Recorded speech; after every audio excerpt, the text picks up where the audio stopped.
So I thought that I would do a very short little video about something which I'd written about in the Acephale magazine, which you should all check out. You should all read. Wonderful stuff.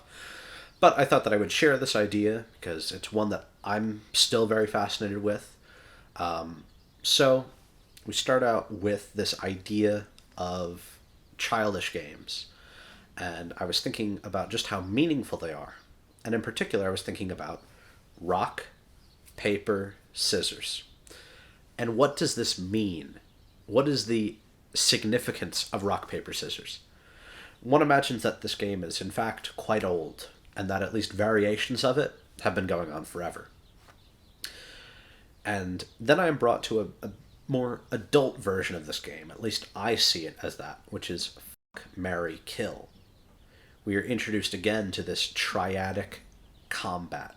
Now, I relate this to the magical concept of IAO, which is a magical formula representing Isis, Apophis, Osiris, which is, of course, the story of Osiris and Isis, the married gods, and how Apophis, or Seth, Osiris's brother, comes and kills him.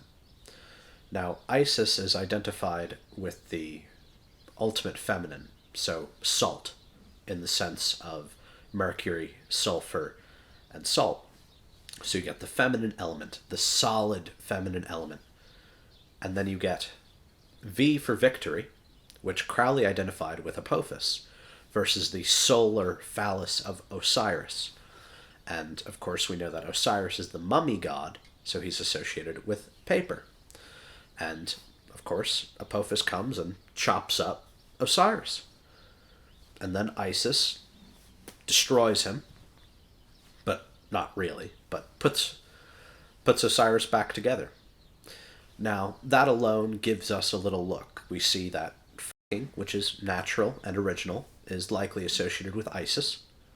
That marrying is Osiris, as it's kind of the growth, the evolution of nature. And of course, killing is the act of Seth, or Apophis.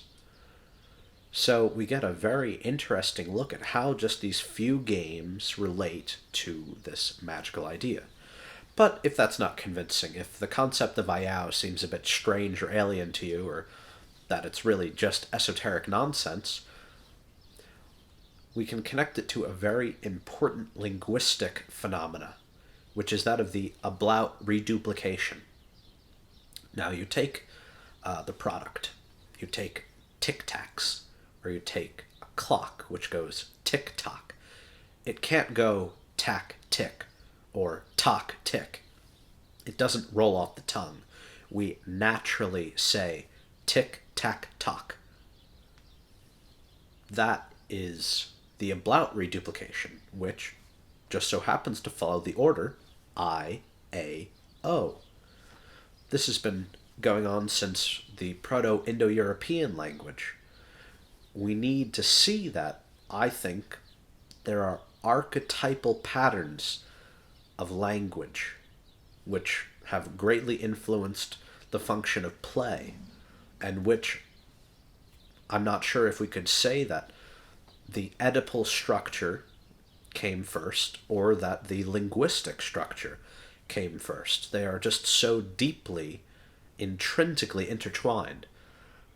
But either way, I thought that I would share this idea, which I find really interesting. This triadic, Oedipal, magical structure is present in children's games and present in all of our language.